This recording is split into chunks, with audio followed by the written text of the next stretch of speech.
I want to call something to your attention that we all know intuitively, whether or not you've thought about it explicitly. You go around the world and you find times and places where nations have excelled in one subject or another. There's a birth of that period of where they excel, and then there's a peak, and sometimes it drops off, and sometimes they hang on.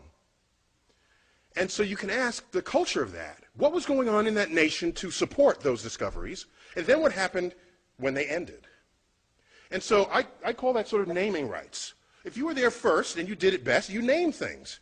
Particle physics in this country, in the United States, was like going gangbusters after the Second World War.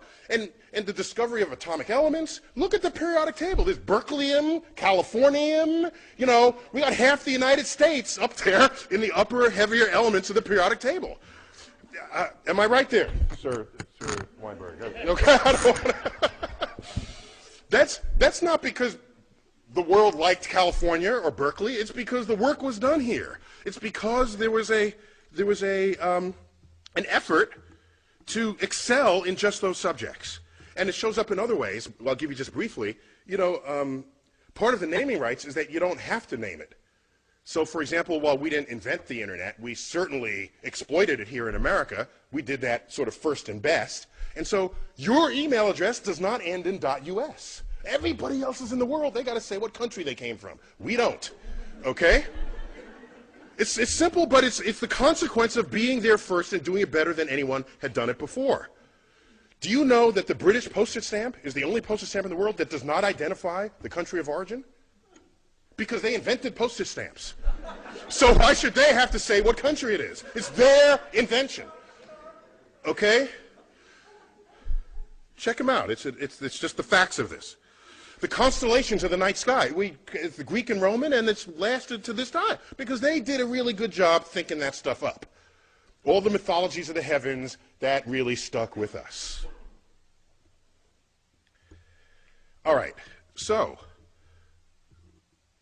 I'm going to make a larger point, not to get gratuitous on you here, but September 11th, 2001, as we all know, this was going on in New York City. This is the view outside of my window. I live 4 blocks from ground zero. Excuse me, this is the corner of the building in which I live. I went outside to get this view. I was at the time judging whether I should go collect my daughter, who was in an elementary school 2 blocks north of the North Tower. North is to the right in this picture. So I want to get a closer view with a highly magnified zoom lens to see what, while that was happening, the plane flew into the South Tower. And so no one was thinking terrorism until the second one was hit. The first one was just sort of a bad tragedy. And so these are just 3 frames from my camcorder. This is at t equals 0. This is 1 second, well, like actually a fraction of a second. The plane was moving probably 500 miles an hour. And just to understand, the black building, that black sort of monolithic building, that is 50 stories tall. This is New York City, people. So tall buildings are kind of, they're just all over the place. And that's just a hotel, a 50-story hotel. And it's the towers are foreshortened because they're the angle at which this is shown. I put these up because a few days after this, President Bush, I don't remember where he said this, on the steps of the White House, in the Rose Garden or at the Capitol, in an attempt to distinguish we from they, the terrorists who flew these planes into the buildings and into the, that went down in Pennsylvania and in Washington, to distinguish we from they, he loosely quotes a phrase out of the Bible by saying, our God is the God who named the stars. Now, this is before I was on his Rolodex, okay?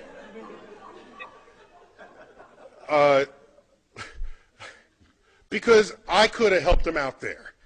The fact is, of all the stars that have names, 2/3 of them have Arabic names. So this was not, I don't think, his intent with that message. Okay? While the constellations are Greek and Roman, the names are Arabic, all right? And the list just goes on and on and on and on. And so where does this come from? How does this happen? How do you get stars named with Arabic names? How does this happen? And it happens because, of course, because Just catching up with myself here. Okay? It happens because there was this particularly fertile period that Professor Weinberg duly discussed. And around that period, that 300-year period, the intellectual center of the world was Baghdad. Baghdad. It was completely open to all visitors, all travelers, Jews, Christians, doubters, which today we might call atheists. They were all there exchanging ideas. All of them.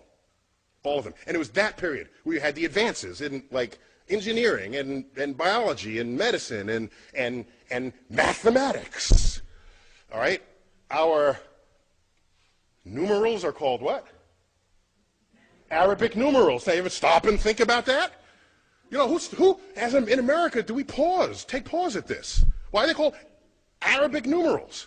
Okay, they fully exploit the discovery of the zero, create a whole field called algebra, itself an Arabic word. Algorithm is an Arabic word. All this is going on, and it's all traceable, not to some long 1,000-year tradition in Islam. It's traceable to this 300-year period. This 300-year period. And then, so they had naming rights. The most expensive, beautifully carved astrolabes come out of this period. There's a great collection of these at the Adler Planetarium in Chicago, if you ever want to check them out. So navigation, celestial navigation, all of this is traceable to this period. And so something happened. And what happened, as was previously described, I was told, and forgive me for repeating from what you might have heard, 12th century kicks in, and then you get the influence of this scholar, Al-Ghazali. All right? And so out of his work, you get the philosophy that mathematics is the work of the devil. And nothing good can come of that philosophy. That combined with other sort of codification, philosophical codifications of what Islam was and would become, the entire intellectual foundation of that enterprise collapsed, and it has not recovered since. Over that period, all these books were translated into Arabic on a scale not seen since then. And so why am I even going here? Because I'm trying to explain to you that you fast forward, the dangers here is that you fast forward to 21st century America and ask, what influences are we feeling now? Because that period, that naming period in Islam stopped and it never recovered. Because the way of thinking about the natural world, revelation replaced investigation. Okay? So I fast forward to 21st century, and what do you find? You get things like this. Okay? This is in America. All right? So now, what I find interesting is it's a level of passion that it requires to actually do it. You got to like pay for this. Okay? A sensitivity to the money aspect of it. But we all know tomorrow's economies will be founded on innovations in science and technology, and of course that gets cut short if we lose our civilization, as what happened in Islam in 1100. And the last thought I'll leave you with, which concerns me greatly, if you do the math, okay? You know, just look. You look at all the Nobel Prize winners there ever were, some even in this room, and ask how many were Muslim. And it's like one, maybe two. Okay, I think a second one was in economics. And the one we referred to was described earlier, the co-winner of the Nobel Prize with Professor Weinberg, Abdus Salam. And he's not Middle Eastern Muslim, he's Pakistani Muslim. Okay? Now, how many Nobel Prizes are won by Jews? It's like a fourth of the Nobel Prizes. Okay? Some high fraction of the total. And then you look, how many Muslims are there in the world? It's like 1 billion Muslims. How many Jews? 15 million tops. Okay? So you could ratio these numbers. Had Islam not collapsed in its intellectual standing in the year 1100, and you just do the ratios, they would have every single Nobel Prize today. So the fact that it's not only just a few, it's near zero, is deeply worrying. I'm concerned about what lost, what brilliance may have expressed itself and did not in that community over the past 1,000 years. And so what I want to put on the table is why, so that's the end of my talk, but I want to say, I want to put on the table not why 85% of the National Academy rejects God. I want to know why 15% don't. And that's really what we got to address here. Otherwise, the public is secondary to this. Thank you for your attention here.